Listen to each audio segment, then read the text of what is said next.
ये IIT JAM 2020 का question है, प्लीज रीड इट।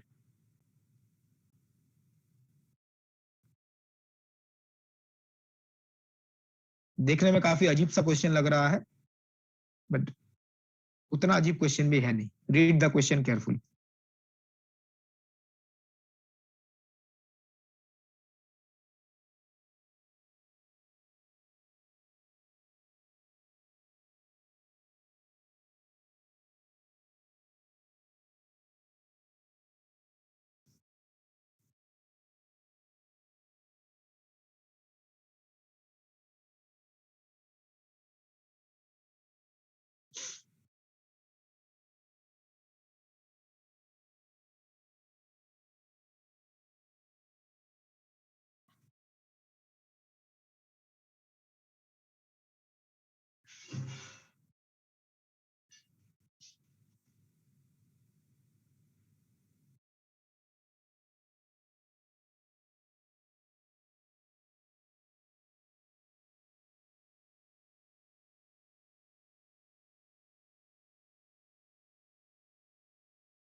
क्वेश्चन में बहुत सारी चीजें लिखी गई हैं, first line to last line पढ़ेंगे। एक वेक्टर फंक्शन है u, दो स्केलर फंक्शन है साई एंड फाई, और यहाँ पे जो ब्रैकेट में r वेक्टर लिखा गया है, u r वेक्टर का फंक्शन है। r वेक्टर मतलब बेसिकली किसका फंक्शन है? पोजीशन का फंक्शन है, एक्स वाई जेड का। r वेक्टर के अंदर क्या प्रेजेंट है? एक्स वाई जेड ही तो है ना। Yes sir. तो ये भी वेक्टर पॉइंट फंक्शन है और ये दोनों scalar point function. N cap is the unit vector normal to the surface ds, dv volume element है और dl लाइन एलिमेंट है, जो हमने नॉर्मली पढ़ा है। ds area element, dv volume element और dl लाइन एलिमेंट। और डेल डेल एन का मतलब पार्शियल डेरिवेटिव अलोंग इनकैप। तो which of the following is correct? ये एक MSQ क्वेश्चन है, एक से ज्यादा ऑप्शंस करेक्ट है।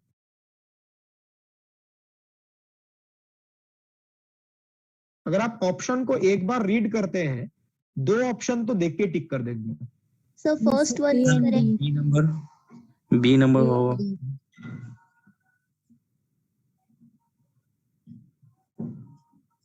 First and last. फर्स्ट वाला देखिए, ये क्या डाइवर्जेंस थ्योरम नहीं है? Yes sir. Basically Gauss divergence theorem, जो हमने लास्ट क्लास में पढ़ा था। और ये स्टोक्स थ्योरम है, जो लास्ट क्लास में पढ़ा। तो ये दोनों तो करेक्ट होंगे ही। ये गॉस डाइवर्जेंस थ्योरम है, ये स्टोक्स कर्ल थ्योरम है, ये दोनों करेक्ट है ही। बी या सी में से कौन सा करेक्ट है? Sir B number. कैसे? अभी सर ग्रीन्स थ्योरम के बारे में बताए थे जो। ग्रीन्स थ्योरम में वॉल्यूम कहाँ आता है? तो वॉल्यूम है ना। ग्रीन्स थ्योरम में तो एरिया आता है, कर्व आता है। ग्रीन्स थ्योरम में वॉल्यूम कहाँ आता है?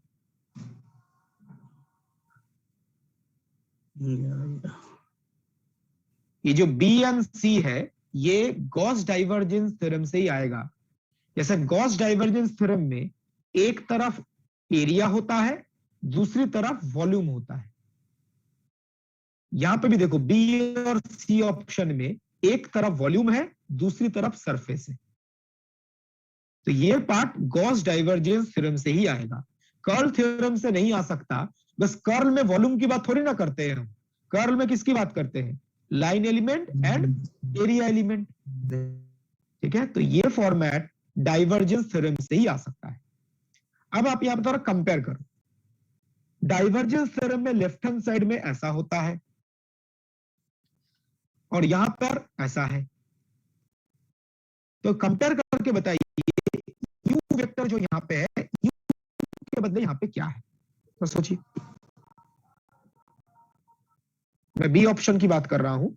बी ऑप्शन के राइट हैंड साइड में है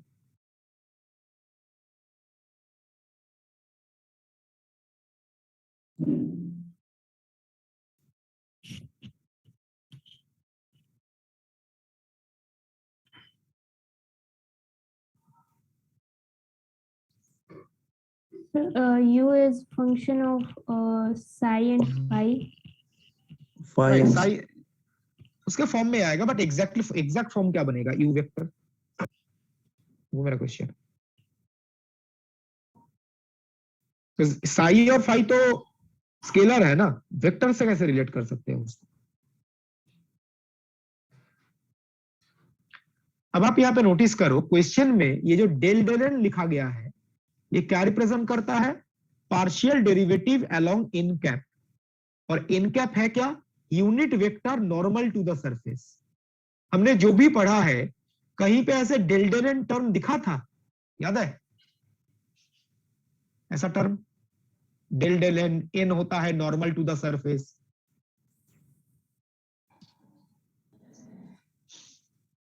no one giving the answer. Gradient पे नहीं पढ़ा था, del phi del n, yes sir, Yes. Gradient of phi जो था उसमें डेल फाई डेल एन तो था, उसमें एन क्या था, normal to the surface. Yes sir, तो यहां पे आप नोटिस करो ये जो गिवन है डेल फाई डेल एन, ये बेसिकली ग्रेड फाई है, ग्रेड फाई। एन कैप जो है वो बाहर लिखते हैं हम, बेसिकली ग्रेड फाई, और minus phi del psi del n को आप लिख सकते हो grad psi, dot product n cap ds. Balance करने के लिए इन कैप को ऐसे लिख दिया। ग्रेड फाई क्या होगा, यहाँ पे लिख देता हूं समझने में आसानी होगी। ग्रेड फाई को आप लिख सकते हो del phi del n into n cap, और जो ग्रेड साई है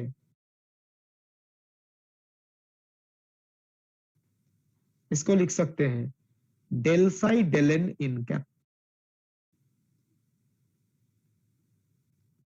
ये ग्रेडियंट वाले पार्ट में हमने पढ़ा था, ग्रेड फाई और ग्रेड साई को आप ऐसे लिख सकते हो, ये क्लियर है ना। यस सर,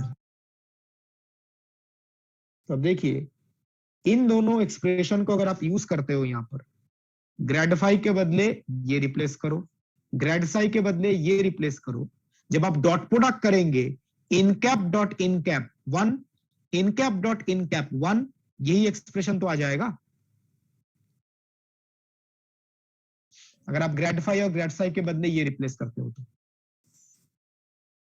तो इस क्वांटिटी को आप ऐसे भी लिख सकते हो।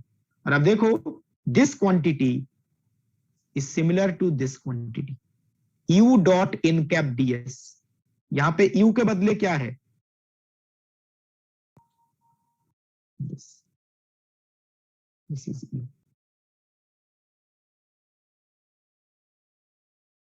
u dot n cap ds। तो ये फॉर्मेट जो है ये डाइवर्जेंस थ्योरम में जो राइट हैंड साइड है उसी टाइप का है। u के बदले क्या है, ये vector psi grad phi minus phi grad psi. ये तो हमने पहले भी पढ़ा है, जब आप ग्रेडियंट कैलकुलेट करते हो तो स्केलर आता है वेक्टर आता है, वेक्टर आता है। जब आप ग्रेड फाई कैलकुलेट करते हो तब तो वेक्टर आता है ना। तो ग्रेड फाई एक वेक्टर है, ग्रेड साई एक वेक्टर है, तो ये u जो है वो वेक्टर ही है ये एक्सप्रेशन, और वेक्टर तो आना चाहिए, अदरवाइज आप डाइवर्जेंस थ्योरम कैसे अप्लाई करोगे। यहां तक क्लियर है, ये लाइन कैसे लिखा। Yes sir. यस सर, ठीक है, नाउ डाइवर्जेंस थ्योरम अप्लाई करते हैं। डाइवर्जेंस थ्योरम के अकॉर्डिंग इस इंटीग्रल को आप क्या लिख सकते हो, दिस, देखिए तो surface integral of u over the surface s will be equal to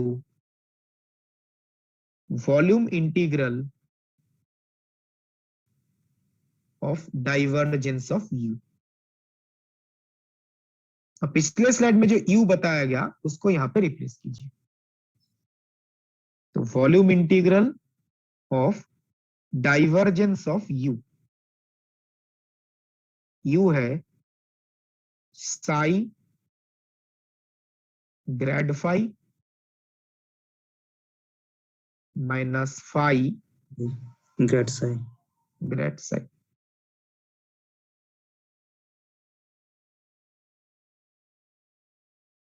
और डीवी जैसा है वैसा रख देते हैं। नाउ ये डाइवर्जेंस आप कैलकुलेट करो, ये पार्ट।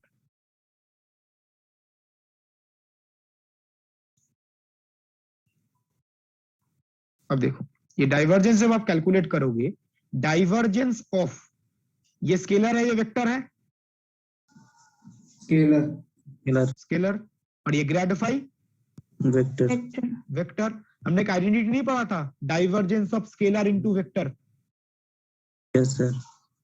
तो वो अप्लाई करो, देखो क्या आएगा। ये होगा gradient of scalar dot product with vector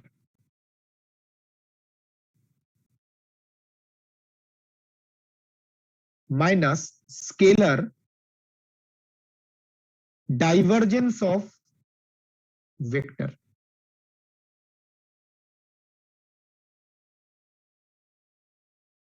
हमने जब डाइवर्जेंस पढ़ा था तो ये एक आइडेंटिटी पढ़ा था, वो यूज किया। ये फर्स्ट पार्ट है, divergence of scalar into vector. ये स्केलर, ये वेक्टर है।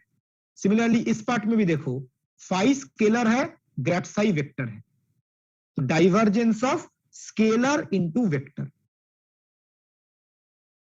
तो माइनस सेकेंड पार्ट में भी आप यूज करो, ग्रेडियंट ऑफ स्केलर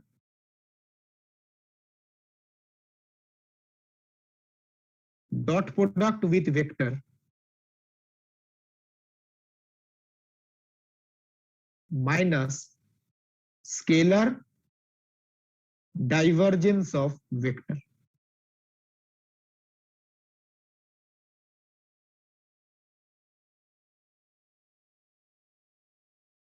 तो जब आप ये कैलकुलेट करेंगे, देखिए ये क्वांटिटी और ये क्वांटिटी कैंसिल कर जाएगा, दोनों सेम ही है, एक में पॉजिटिव साइन है, एक में नेगेटिव साइन है।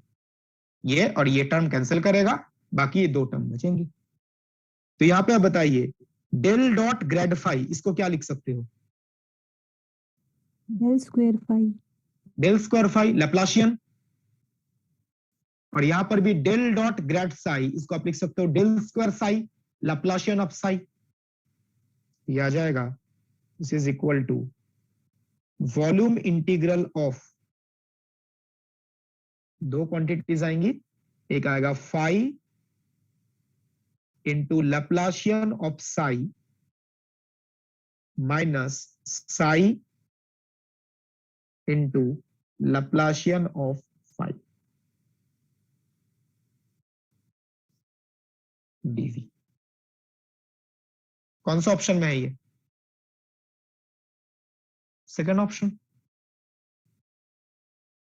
ये दो क्वांटिटी आएंगे ना, यहां पे आएगा minus psi Laplacian of phi, ये टर्म, और यहां पे minus minus plus phi Laplacian of Sai. तो हमने स्टार्ट किया था इससे, डाइवर्जेंस थ्योरम अप्लाई करने पे ये फॉर्म आ गया, यही सेकंड ऑप्शन में गिवन है।